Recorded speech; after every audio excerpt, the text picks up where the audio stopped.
Você está ouvindo na Rádio Cidade Jornal da 89.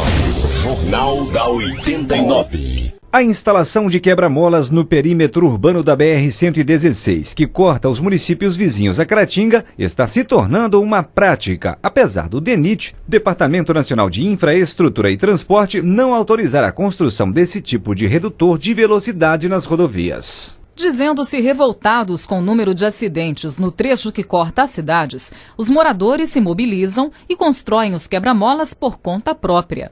É o que aconteceu nos últimos meses no trevo de São Pedro do Avaí, em Dom Correia, e na última semana em Santa Rita de Minas.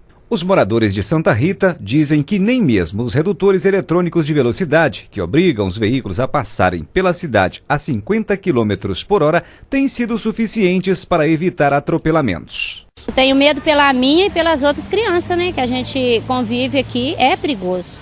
Já vi crianças atravessar na frente, né, que não respeita. Os motoristas também não respeitam, principalmente a hora que solta as crianças tudo aqui da escola. A gente não vai, né, colocar todos envolvidos, mas tem uns que realmente não têm responsabilidade, né? Porque eles não têm educação mesmo para passar nesse asfalto. Somente esse horário que é o horário do almoço dos caminhoneiros, né? Então, né, igual ela falou, pelos filhos da gente e pelos dos outros também, que a gente já viu muita criança quase ser atropelada aqui.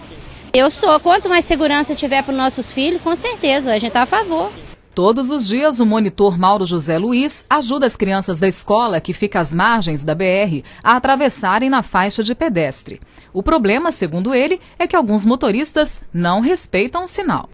Tem uns que é educado, mas outros já passam, não querem nem saber, entendeu? Aqueles que param, põem como tem um filho deles passando aqui. E outros não querem nem saber, o negócio deles é adiantar a viagem, entendeu? O senhor morreu ali, batido, entendeu? O camarada veio doido. A instalação dos redutores de velocidade em Santa Rita de Minas não agradou boa parte dos motoristas. Como os quebra-molas não atendem às especificações dos órgãos competentes, os veículos acabam raspando o fundo da lataria nas lombadas. O prefeito de Santa Rita, Hélio Dornelas, diz que a prefeitura não participou da construção dos quebra-molas, mas acredita que eles devem reduzir o número de acidentes no local. Já teve acidente semana passada, vários acidentes, várias ocorrências, eu já mandei tudo, foto, tudo para os órgãos responsáveis e ninguém tomou providência. Então, eu falei com a população que eu não tinha condições, eles tomaram providência e fizeram. Agora, eu jamais agora acho também que foi feito bem feito, não correria também. Se tivesse eu para ajudar, eu ajudaria, só que cheguei depois. Tem placas, tem sinalizador de 50 km por hora. Eu acho que quem está a 50 km por hora não cai numa moto não, que tem tempo de frear.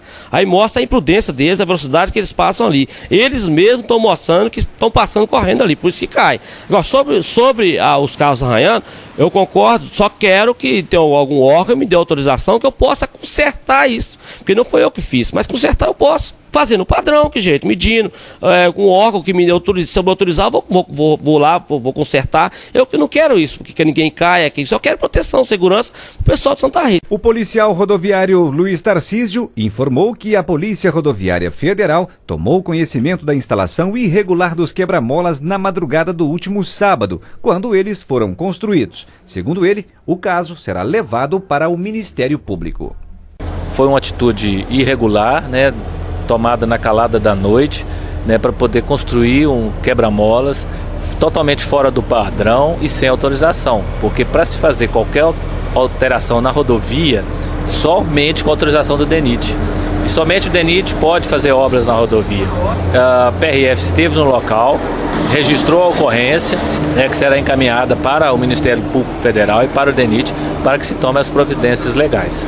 O policial rodoviário disse ainda que a alegação dos moradores de que tem havido acidentes frequentes no trecho não procede. Os acidentes ocorridos ali são poucos, nós não temos assim esse índice alarmante de acidentes lá.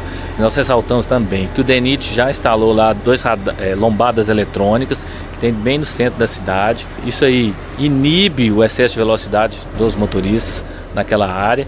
As informações que eles passaram para nós de que ali há um alto índice de acidente, não é verdadeira, porque as nossas estatísticas, nossas informações que temos, de que isso não é verdade. A instalação dos quebra-molas de forma irregular também provoca acidentes, de acordo com Luiz Tarcísio.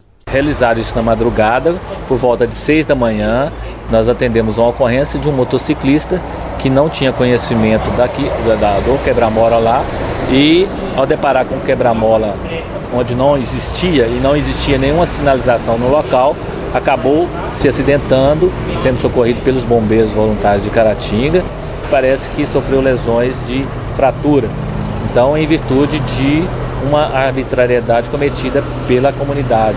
Quer dizer, e a gente tem conhecimento de que quem estava na liderança desse fato lá eram os políticos locais. Então, assim, é uma coisa totalmente irresponsável por parte deles.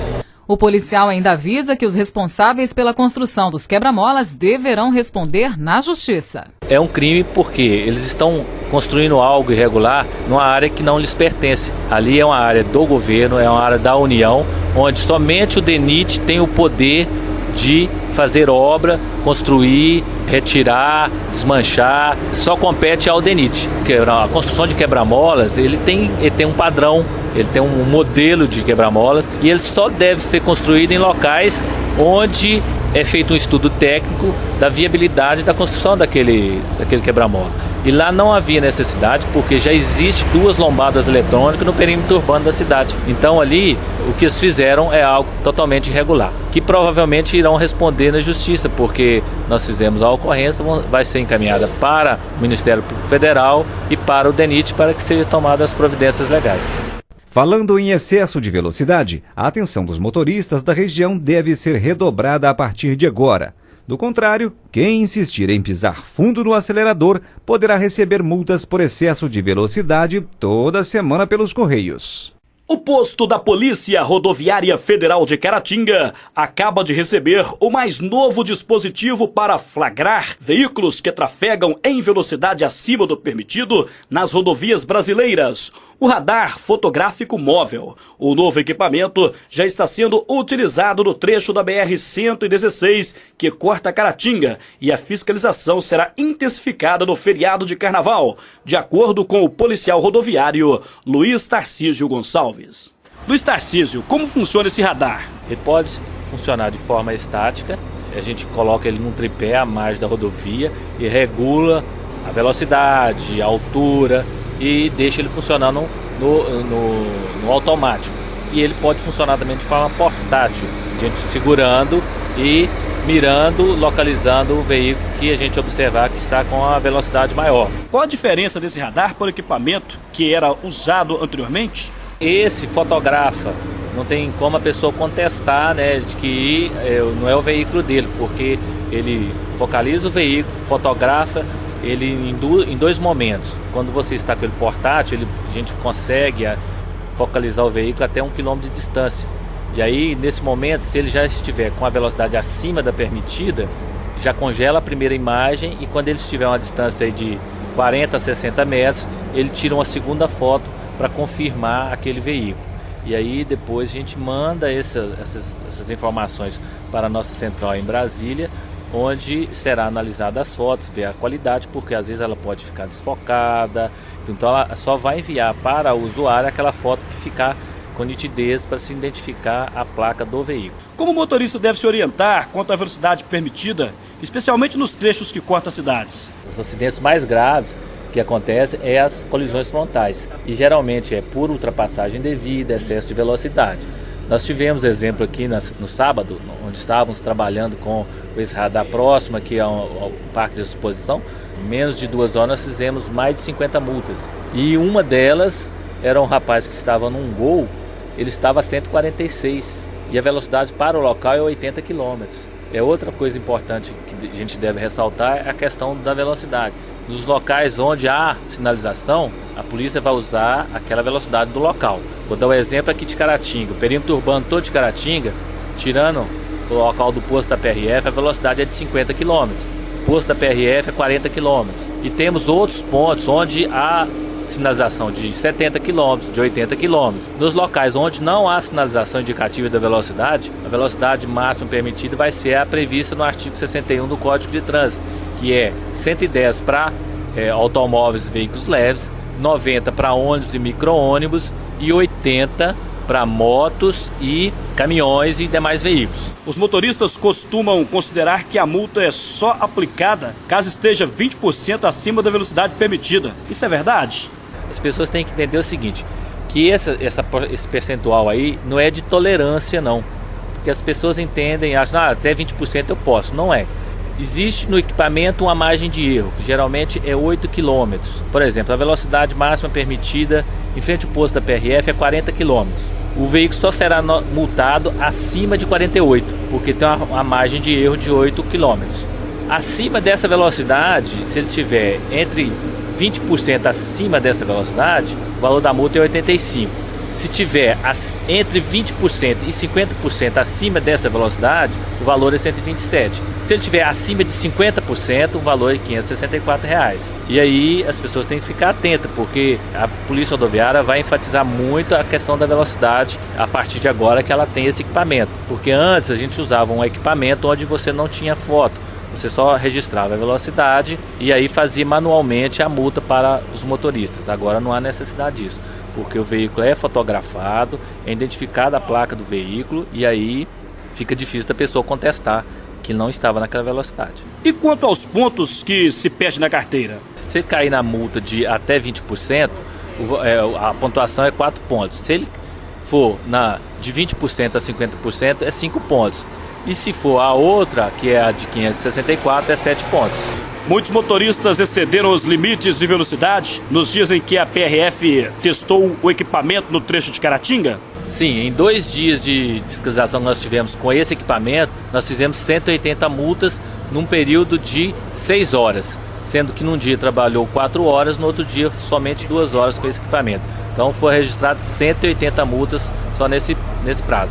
A gente ressalta que a intenção não é arrecadar, porque as pessoas podem imaginar, não, mas isso aí vai ser uma fábrica de multas e arrecadação. Não é. O intuito da Polícia Rodoviária é coibir os excessos que é cometido na rodovia. Igual eu dei o exemplo agora há pouco, aqui próximo ao Parque de Exposição, nós flagramos um automóvel Gol na velocidade de 146 km num local que a velocidade é de 80. Nós não estávamos escondidos, nós estávamos expostos bem às margens da rodovia, onde todos que transitavam pelo local viam a viatura e viam os PRFs no acostamento utilizando o equipamento. Então você vê que as pessoas têm total desrespeito pelas leis. As placas de sinalizações estão em toda a rodovia, elas estão ali porque há um estudo técnico do DENIT, onde vê que aquele local, a velocidade tem que ser aquela por motivo de segurança. E as pessoas, elas simplesmente não olham, não observam as velocidades, as placas de sinalizações. Pra vocês terem ideia, em frente ao posto da PRF, a gente costuma flagrar pessoas ultrapassando bem no posto da PRF, ou quando transitando pelo acostamento ou ultrapassando pelo acostamento. Então as pessoas não têm a menor noção sobre leis de trânsito e placas de sinalização. Para o Jornal do 89, repórter Josué da Silveira. Em instantes, Caratinga tem a 18ª gasolina mais cara de Minas Gerais, entre 67 cidades pesquisadas. Diretor regional da Minas Petro diz que o custo do frete para o município encarece o combustível. Saldão de Móveis Magnata, uma oportunidade única de